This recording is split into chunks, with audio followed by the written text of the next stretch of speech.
शांति। आज 11 जनवरी 2025 की बाबा की साकार मुरली है। मुरली के महावाक्य हैं, मीठे बच्चे, योग अग्नि के समान है जिसमें तुम्हारे पाप जल जाते हैं, आत्मा सतो प्रधान बन जाते हैं। इसलिए एक बाप की याद में यानी योग में रहो। प्रश्न है, पुण्य आत्मा बनने वाले बच्चों को किस बात का बहुत बहुत ध्यान रखना है? उत्तर है, पैसा दान किसे देना है इस बात पर पूरा ध्यान रखना है। अगर किसको पैसा दिया और उसने जाकर शराब आदि पिया, बुरे कर्म किए, तो उसका पाप तुम्हारे ऊपर आ जाएगा। तुम्हें पाप आत्माओं से अब लेन देन नहीं करनी है। यहाँ तो तुम्हें पुण्य आत्मा बनना है। गीत है, न वह हमसे जुदा होंगे। ओम शांति। इसको कहा जाता है याद की आग। योग अग्नि माना याद की आग। आग अक्षर क्यों कहा है? क्योंकि इसमें पाप जल जाते हैं। यह सिर्फ तुम बच्चे ही जानते हो कैसे हम तमो प्रधान से सतो प्रधान बनते हैं। सतो प्रधान का अर्थ ही है पुण्य आत्मा और तमो प्रधान का अर्थ ही है पाप आत्मा। कहा भी जाता है यह बहुत पुण्य आत्मा है, यह पाप आत्मा है। इससे सिद्ध होता है आत्मा ही सतो प्रधान बनती है, फिर पुनर्जन्म लेते लेते तमो प्रधान बनती है। इसलिए उनको पापात्मा कहा जाता है। पतित पावन बाप को भी इसलिए याद करते हैं कि आकर पावन आत्मा बनो। पतित आत्मा किसने बनाया यह किसको भी पता नहीं। तुम जानते हो, जब पावन आत्मा थे तो उनको रामराज्य कहा जाता था। अभी पतित आत्माएं हैं, इसलिए इनको रावण राज्य कहा जाता है। भारत ही पावन, भारत ही पतित बनता है। बाप ही आकर भारत को पावन बनाते हैं। बाकी सब आत्माएं पावन बन शांति धाम में चली जाती हैं। अभी है दुख धाम। इतनी सहज बात भी बुद्धि में बैठती नहीं है। जब दिल से समझे तब सच्चा ब्राह्मण बने। ब्राह्मण बनने बिगर बाप से वर्षा मिल न सके। अब यह है संगम युग का यज्ञ। यज्ञ के लिए तो ब्राह्मण जरूर चाहिए। अभी तुम ब्राह्मण बने हो, जानते हो मृत्यु लोक का यह अंतिम यज्ञ है। मृत्यु लोक में ही यज्ञ होते हैं, अमर लोक में यज्ञ होते नहीं। भक्तों की बुद्धि में यह बातें बैठ न सके। भक्ति बिल्कुल अलग है, ज्ञान अलग है। मनुष्य फिर वेदों शास्त्रों को ही ज्ञान समझ लेते हैं। अगर उनमें ज्ञान होता तो फिर मनुष्य वापस चले जाते, परंतु ड्रामा अनुसार वापस कोई भी जाता नहीं। बाबा ने समझाया है पहले नंबर को ही सतो रजो तमो में आना है, तो दूसरे फिर सिर्फ सतो का पार्ट बचे, वापस कैसे जा सकते? उनको तो फिर तमो प्रधान में आना ही है, पार्ट बजाना ही है। हर एक एक्टर की ताकत अपनी अपनी होती है ना। बड़े बड़े एक्टर्स कितने नामी ग्रामी होते हैं। सबसे मुख्य क्रिएटर, डायरेक्टर और मुख्य एक्टर कौन है?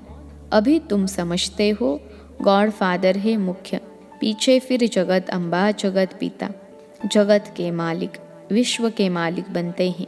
इनका पार्ट ज़रूर ऊंचा है, तो उनकी पे यानी पगार भी ऊंची है।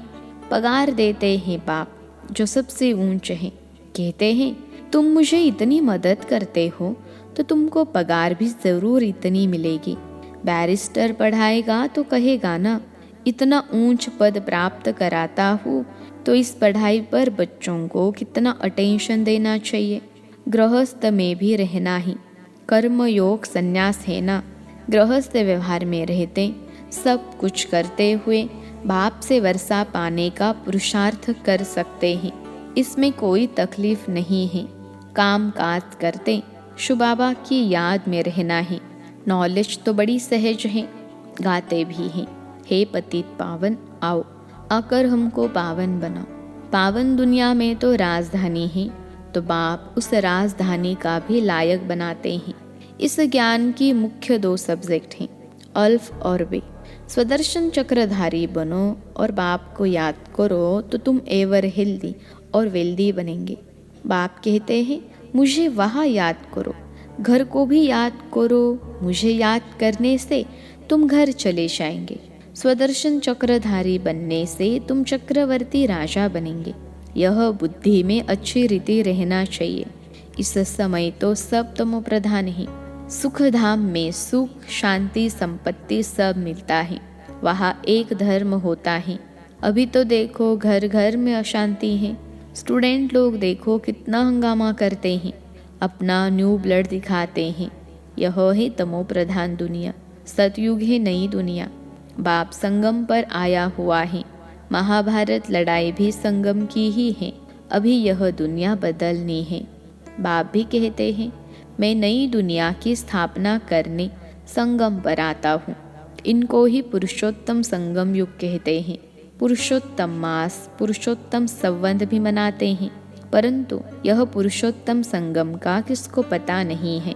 संगम पर ही बाप आकर तुमको हीरे जैसा बनाते हैं। फिर इसमें भी नंबरवार तो होते ही हैं। हीरे जैसा राजा बन जाते हैं, बाकी सोने जैसी प्रजा बन जाती है। बच्चे ने जन्म लिया और वर्षे का हकदार बना।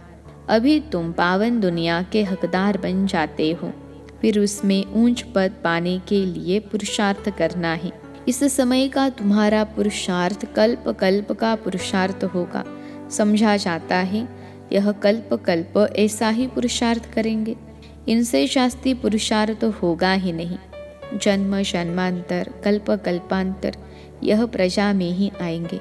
यह साहूकार प्रजा में दास दासिया बनेंगे। नंबरवार तो होते हैं ना। पढ़ाई के आधार से सब मालूम पड़ जाता है।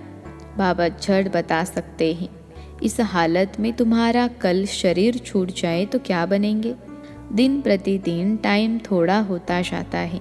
अगर कोई शरीर छोड़ेंगे फिर तो पढ़ नहीं सकेंगे। हाँ, थोड़ा सिर्फ बुद्धि में आएगा। शिव बाबा को याद करेंगे। जैसे छोटे बच्चे को भी तुम याद कराते हो तो शिव बाबा कहता रहता है, तो उनका भी कुछ मिल सकता है। छोटा बच्चा तो महात्मा मिसल है। विकारों का पता नहीं। जितना बड़ा होता जाएगा विकारों का असर होता जाएगा। क्रोध होगा, मोह होगा। अभी तुमको तो समझाया जाता है इस दुनिया में इन आँखों से जो कुछ देखते हो उनसे ममत्व मिटा देना है। आत्मा जानती है यह तो सब कब्र दाखिल होने हैं। तमो प्रधान चीज़ें हैं। मनुष्य मरते हैं तो पुरानी चीज़ें करनीघोर को देते हैं। बाप तो फिर बेहद का करनीघोर हैं। धोबी भी हैं। तुमसे लेते क्या है और देते क्या है। तुम जो कुछ थोड़ा धन भी देते हो वह तो खत्म होना ही है। फिर भी बाप कहते हैं यह धन रखो अपने पास, सिर्फ इनसे ममत्व मिटा दो। हिसाब किताब बाप को देते रहो, फिर डायरेक्शन मिलते रहेंगे। तुम्हारा यह कखपन जो है यूनिवर्सिटी में और हॉस्पिटल में हेल्थ और वेल्थ के लिए लगा देते हैं। हॉस्पिटल होती है बीमार के लिए, यूनिवर्सिटी होती है पढ़ाने के लिए। यह तो कॉलेज और हॉस्पिटल दोनों इकट्ठी हैं। इसके लिए तो सिर्फ 3 पैर पृथ्वी के चाहिए।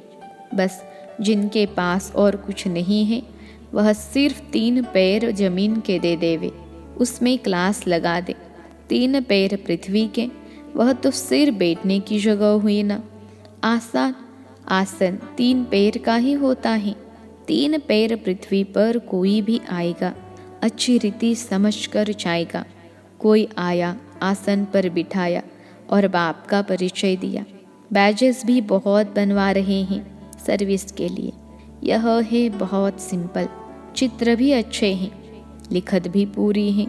इनसे तुम्हारी बहुत सर्विस होगी। दिन प्रतिदिन जितने आफतें आती रहेंगी तो मनुष्यों को भी वैराग्य आएगा और बाप को भी याद करने लग पड़ेंगे। हम आत्मा अविनाशी हैं। अपने अविनाशी बाप को याद करें। बाप खुद कहते हैं मुझे याद करो तो तुम्हारे जन्म जन्मांतर के पाप उतर जाए। अपने को आत्मा समझ और बाप से पूरा लव रखना है। देह अभिमान में न आओ। हाँ, बाहर का प्यार भल बच्चों आदि से रखो, परंतु आत्मा का सच्चा प्यार रूहानी बाप से हो। उनकी याद से ही विकर्म विनाश होंगे। मित्र संबंधियों बच्चों आदि को देखते हुए भी बुद्धि बाप की याद में लटकी रहे। तुम बच्चे जैसे याद की फांसी पर लटके हुए हो। आत्मा को अपने बाप परमात्मा को ही याद करना है। बुद्धि ऊपर लटकी रहे। बाप का घर भी ऊपर है ना। मूल वतन, सूक्ष्म वतन और यह है स्थूल वतन। अब फिर वापिस जाना है। अब तुम्हारी मुसाफिरी पूरी हुई है। अब तुम मुसाफिरी से लौट रहे हो तो अपना घर कितना प्यारा लगता है। वह है बेहद का घर। वापिस अपने घर जाना है। मनुष्य भक्ति करते हैं घर जाने के लिए, परंतु ज्ञान पूरा नहीं है तो घर जा नहीं सकते। भगवान पास जाने के लिए अथवा निर्वाण धाम में जाने के लिए कितनी तीर्थ यात्राएं आदि करते हैं, मेहनत करते हैं। सन्यासी लोग सिर्फ शांति का रास्ता ही बताते हैं, सुख धाम को तो जानते ही नहीं। सुख धाम का रास्ता सिर्फ बाप ही बतलाते हैं। पहले जरूर निर्वाण धाम वानप्रस्थ में जाना है, जिसको ब्रह्मांड भी कहते हैं। वह फिर ब्रह्म को ईश्वर समझ बैठे हैं। हम आत्मा बिंदी हैं। हमारा रहने का स्थान है ब्रह्मांड। तुम्हारी भी पूजा तो होती है ना। अब बिंदी की पूजा क्या करेंगे? जब पूजा करते हैं तो सालिग्राम बनाए एक एक आत्मा को पूजते हैं। बिंदी की पूजा कैसे हो? इसलिए बड़े बड़े बनाते हैं। बाप को भी अपना शरीर तो है नहीं। यह बातें अभी तुम जानते हो। चित्रों में भी तुमको बड़ा रूप दिखाना पड़े। बिंदी से कैसे समझेंगे? यूँ बनाना चाहिए स्टार। ऐसे बहुत तिलक भी माताएं लगाती हैं। तैयार मिलते हैं सफ़ेद। आत्मा भी सफ़ेद होती है ना स्टार मिसल। यह भी एक निशानी है। भ्रकुटी के बीच आत्मा रहती है। बाकी अर्थ का किसको पता भी नहीं है। यह बाप समझाते हैं। इतनी छोटी आत्मा में कितना ज्ञान है। इतने बॉम्ब शादी बनाते रहते हैं। वंडर है, आत्मा में इतना पाड़ भरा हुआ है। यह बड़ी गुह्य बातें हैं। इतनी छोटी आत्मा शरीर से कितना काम करती है। आत्मा अविनाशी है। उनका पार्ट कभी विनाश नहीं होता है, न एक्ट बदलती हैं। अभी बहुत बड़ा झाड़ है। सतयुग में कितना छोटा झाड़ होता है, पुराना तो होता नहीं। मीठे छोटे झाड़ का कलम अभी लग रहा है। तुम पतित बने थे, अब फिर पावन बन रहे हो। छोटी सी आत्मा में कितना पार्ट है। कुदरत यह है, अविनाशी पार्ट चलता रहता है। यह कभी बंद नहीं होता। अविनाशी चीज़ है, उसमें अविनाशी पार्ट भरा हुआ है। यह वंडरफुल है ना। बाप समझाते हैं, बच्चे देही अभिमानी बनना है। अपने को आत्मा समझ बाप को याद करो। इसमें है मेहनत। जास्ती पार्ट तुम्हारा है। बाबा का इतना पार्ट नहीं जितना तुम्हारा। बाप कहते हैं, तुम स्वर्ग में सुखी बन जाते हो तो मैं विश्राम में बैठ जाता हूँ। हमारा कोई पार्ट नहीं। इस समय इतनी सर्विस करता हूँ ना। यह नॉलेज इतनी वंडरफुल है, तुम्हारे सिवाय ज़रा भी कोई नहीं जानते हैं। बाप की याद में रहने बिगर धारणा भी नहीं होगी। खान पान आदि का भी फर्क पड़ने से धारणा में फर्क पड़ जाता है।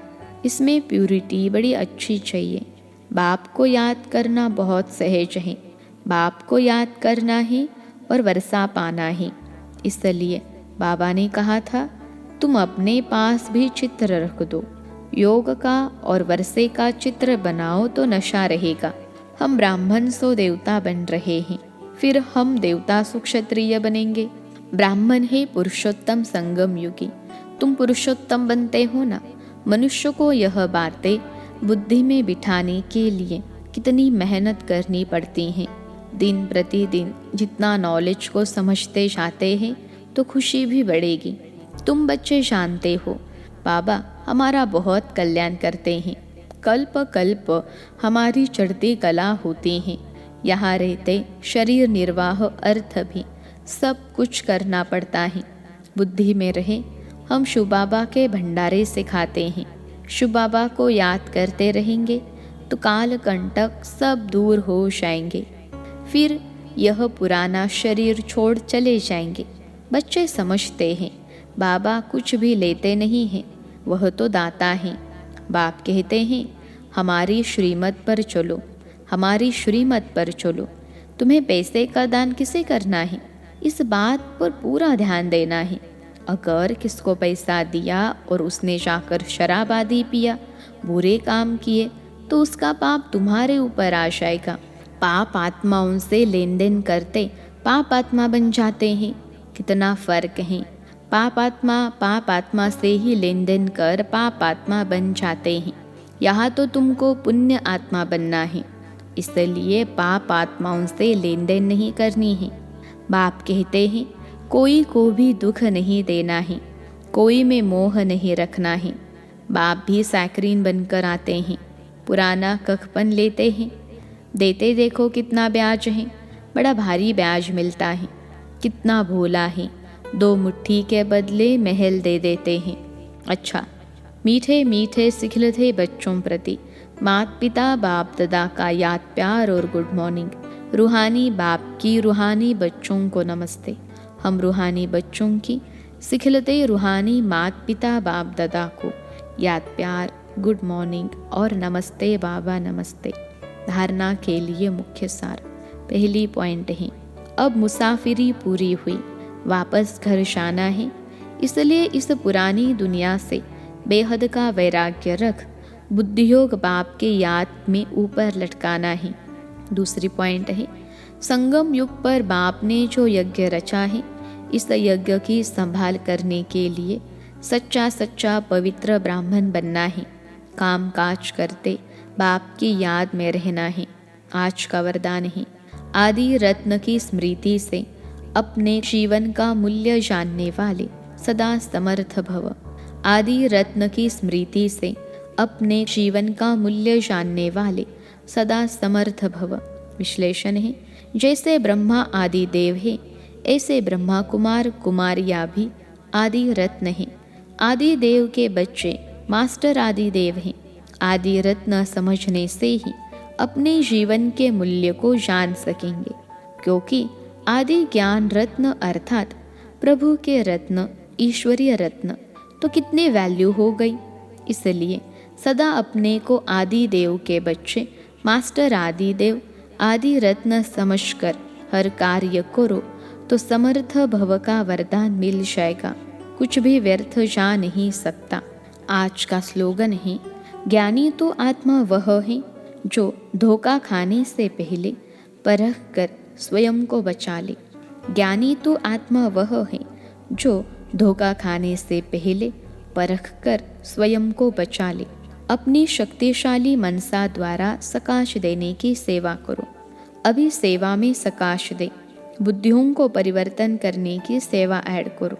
फिर देखो सफलता आपके सामने स्वयं झुकेगी। सेवा में जो विघ्न आते हैं, उस विघ्नों के पर्दे के अंदर कल्याण का दृश्य छिपा हुआ है। सिर्फ मनसा वाचा की शक्ति से विघ्न का पर्दा हटा दो तो अंदर कल्याण का दृश्य दिखाई देगा। अच्छा, ओम शांति।